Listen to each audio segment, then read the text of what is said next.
वालिद का इंतकाल हो गया। 5 साल के बाद वालिद का एक चश्मा मिला। वो चश्मे को देखकर आंख भर आ जाती है कि अब्बू का चश्मा पहनकर दिल रोने लगता है कि मेरे अब्बू का चश्मा, मेरे अब्बू की टी शर्ट। अब्बू के चीज़ों को देखकर हम बड़े इमोशनल हो जाते हैं, लेकिन अब्बू का खून है ना, सगा भाई, अब्बू का प्रोडक्ट है, जिंदा है, वो तो नॉन लिविंग एक चीज है। एक चश्मा तो कोई एक चीज है, उसको देखकर तबर्रुक करके अलमारी में रखते हो आप कि ये अब्बू की टी शर्ट है, ये अब्बू की साइकिल है, ये अब्बू का पेन है, ये अब्बू का कुर्ता है। लेकिन अब्बू की जान, जो बेटा होता है ना, जान नहीं होता है वो, उससे बात नहीं करते हो आप। उसके अब्बू के चश्मे की ले आकर आप कदर कर रहे हो, अलमीरे में रख रहे हो। अब्बू जिंदा होते तो क्या अब्बू की आंख देखना चाहती कि 2 भाई लड़े? ये रिश्तों में मजबूती होना बहुत जरूरी है। रिश्ते जो होते हैं ना, पहले वो इम्पोर्टेंट है। अपने वालिदैन, अपने फैमिली मेंबर्स, अपने हस्बैंड, अपने वाइफ, अपने फादर इन लॉ, अपने मदर इन लॉ, अपने ननन, ये आपके जिस्म के हिस्से हैं। अगर कोई हिस्सा टूट जाता है तो आप अपाहिज हैं, आप लंगड़े हैं। आप समझते हैं कि आप खुश हैं अकेले बैठकर, अकेले आप खुश नहीं हैं, आप लंगड़े हो जाते हैं। एक भी रिश्ता तोड़ते हो आप तो आपकी उंगली टूट गई। Can you imagine your life without 1 finger? You never want.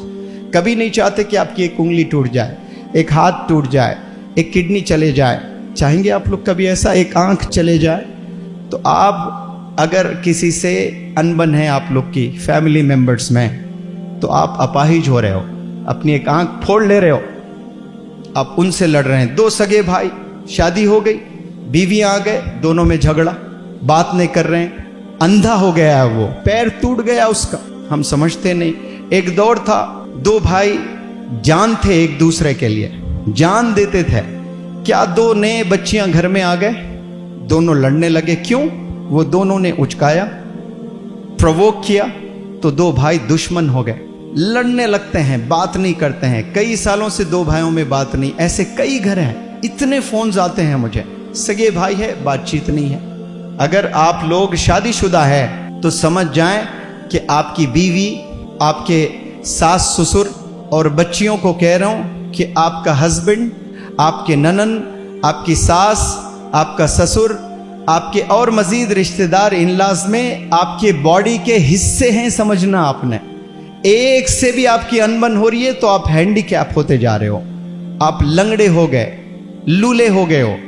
मजबूत पूरा जिस्म जैसा होता ना इंसान का, अच्छा होता है तो वो चलने लायक होता है, वो दौड़ने लायक होता है, उसे फिट कहते हैं। फिट रहना चाहिए हमें। आपको देखकर कोई एक बंदा भी ना नेगेटिव बोले कि इसके बारे में, अरे ये खामी है इसमें।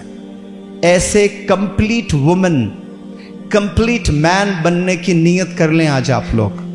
कंप्लीट बेटा बनने की नीयत कर लें, कंप्लीट बेटी बनने की नीयत कर लें। डंके की चोट पर खड़े होकर 1 लाख लोग को स्टेडियम में एड्रेस करना आप लोग, मैं फलाने की बेटी हैं, कोई मुझ पर दाग नहीं लगा सकता, मैं पाक हूं, वालिद के आंख में कभी आंसू नहीं देखना चाहती हूं। कोई मुझ पर इल्जाम नहीं लगा सकते कि मैंने एब्सेंस में मेरे वालिद की नाक कटवाई। ये चैलेंज कर सकता है कोई बेटा? ये चैलेंज कर सकता है कोई बेटी? आज गंदी हरकतें करने लगे हैं, छुप छुप कर पता नहीं क्या क्या कर रहे हो। जैसे आप गलत हरकतें करते जा रहे हो, आपको अल्लाह सुब्हानहू तआला वैसे ही ढील देते जाएगा, वैसे ही ढील देता जाएगा। और तौबा नहीं करोगे तो एक दिन अल्लाह का गुस्सा जब आएगा, बर्बाद हो जाएंगे, फिर कहीं के नहीं रहेंगे हम। डिसाइड करें कि कैरेक्टर क्लीन करने की नीयत कर ले।